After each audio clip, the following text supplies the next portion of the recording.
कि भोला के शर्मा गंगा माई विराजे, बासुकी नाग है गरमा पीछे के कुंडल साजे।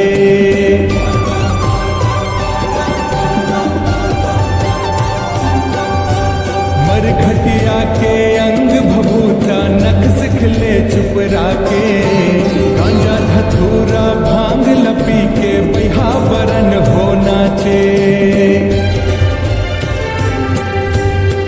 फूल पतरा नैवेद्य चघावो, फूल पतरा नैवेद्य चघावो। बम बम जयकारा ला लगावो,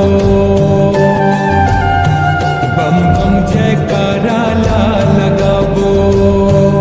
चलो शिव मंदिर जाओ, भोला के दर्शन पाओ।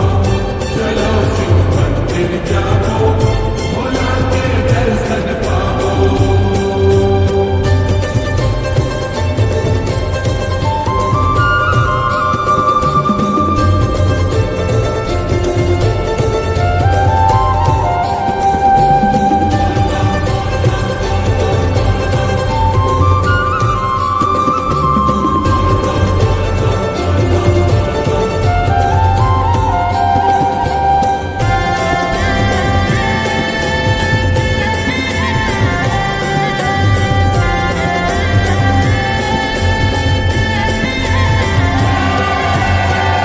दूध दही घिव मंद रस मेवा मिश्री चखा के, चाउर चंदन रोली मौली अबीर गुलाल लगा के।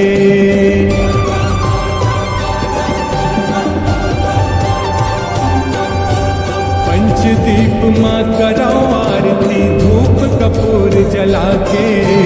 ढोल नगाड़ा मांदर मृदंग डफली डमरू बजा के। मन के मनौती ला पावो,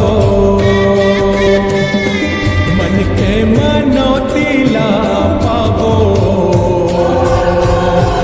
गौरी के गौरा ला मनावो,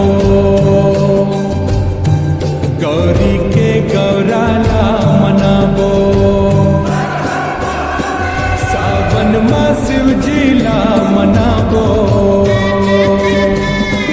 सावन माँ शिव जी ला मनावो। बेल के पतिया ला चखावो, औखड़िया भोला ला नहवावो।